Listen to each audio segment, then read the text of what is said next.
What do you think?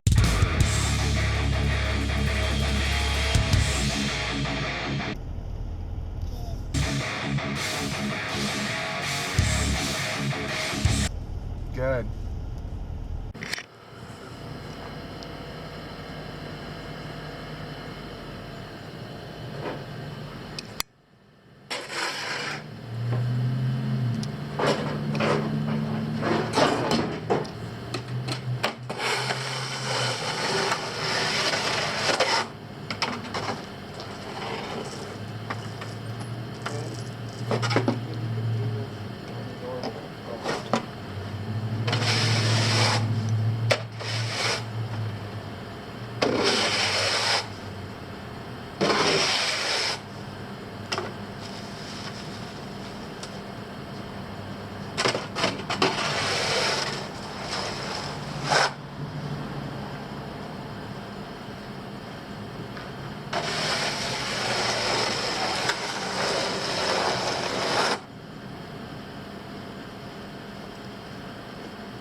Good to get going.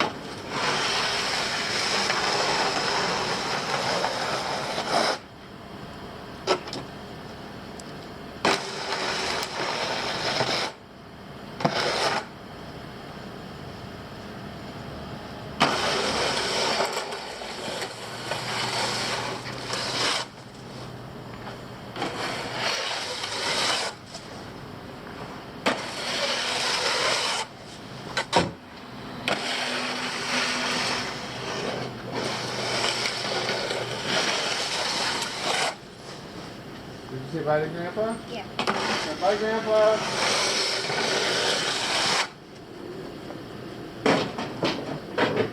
Why you? The first snow of the year. What do you think? Oh, we had more. All right, go ahead and get in there.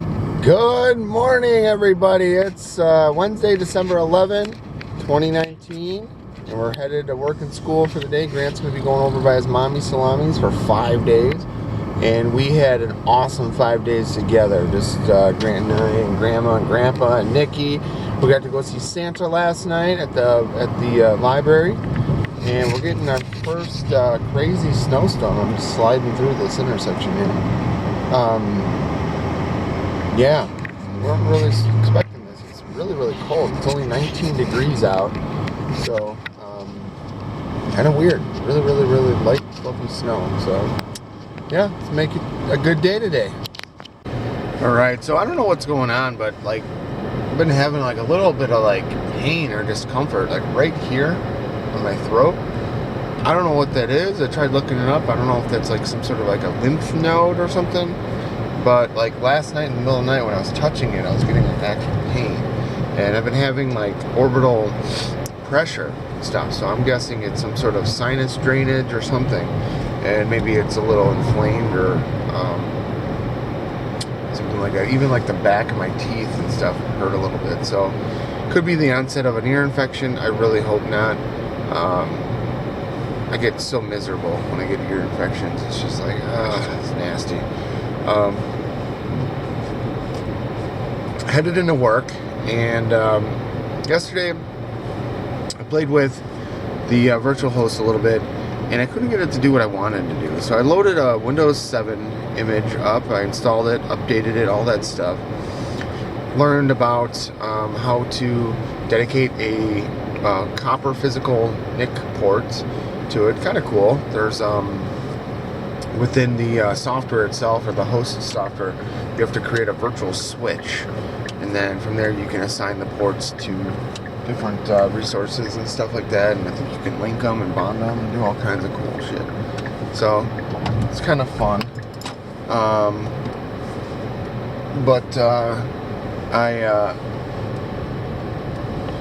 I just, so you guys I've been talking about it forever, but I have a PCI iSCSI card that connects to an external disk drive array, and with Windows was just pulling in the drivers and could see those drives within Windows, and it was really simple. I can't seem to figure out how to achieve that same effect through the virtual host. So I was hoping I could plug in those drawers of drives into the host and then still access them through the virtual servers that are on the host and all that. So the host can see them. I'm just getting like weird errors and stuff when I try to do anything in the terms of like accessing those drives and stuff like that, or assigning them, or setting up like a data store or anything like that. So I'm not sure if what I'm trying to do is possible. It was the most easiest way. I really didn't want to have to, you know, build like an entire like SAN setup or something. So I'm not sure yet how this is going to work, but my file server might have to be physical, and that sucks. So not quite sure. Just not quite sure. So I don't know. If I can't figure it out, I might have to try the newer version of the software. I think it's free or something to play with, or I don't know. But I really don't want to have to redo it and keep redoing it and stuff. But I thought that would be the most easiest way to do everything in one turnkey solution. You know, if I can have the host access those drawers and then just assign them off to whatever servers I want, then I could just have that one host instead of having to have a myriad of machines and all kinds of extra shit. So so that sucks. I'm kind of disappointed in that, but I'll keep trying with it and stuff. I mean, it can see the virtual host can see that SCSI card. It can see all of those drives. It knows the size of the drives and whatever, but I just can't seem to set up like a disk or LUN or whatever it's called. I don't know. So I'll have to see. I don't know.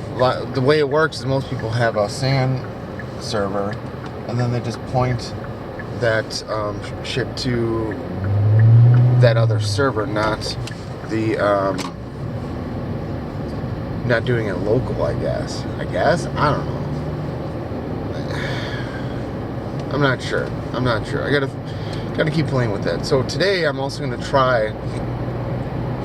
I'm gonna try to 3D print something. I don't know, anything, and see what it's like. See what the results are, all that sort of stuff, and kind of go from there.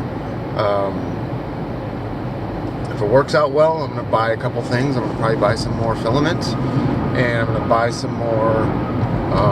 They sell these special mats or something that you stick down to the bed, and you print on that, and then it helps adhere the print to the bed or whatever, and then it also helps you remove it after it's done. So most of the time when the print is cooled and all that, you gotta scrape it off and pop it off of the bed, and it's a motherfucker. So we'll kind of see how this goes, and if it goes well, then I might just jump balls in. I don't know, we'll see. I was looking, and it's going to be like over like around $300 to build a BattleBot if I 3D print it, and that doesn't include the filament and stuff. So we'll see.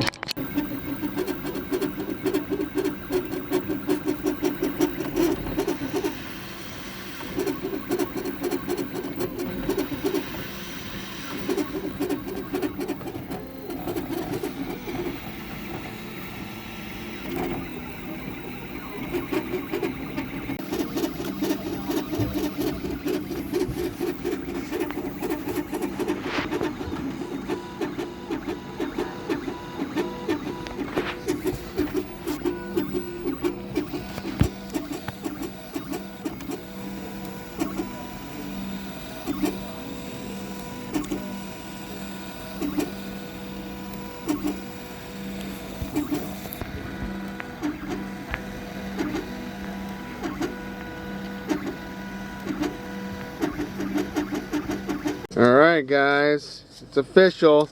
Started the 3D printing process.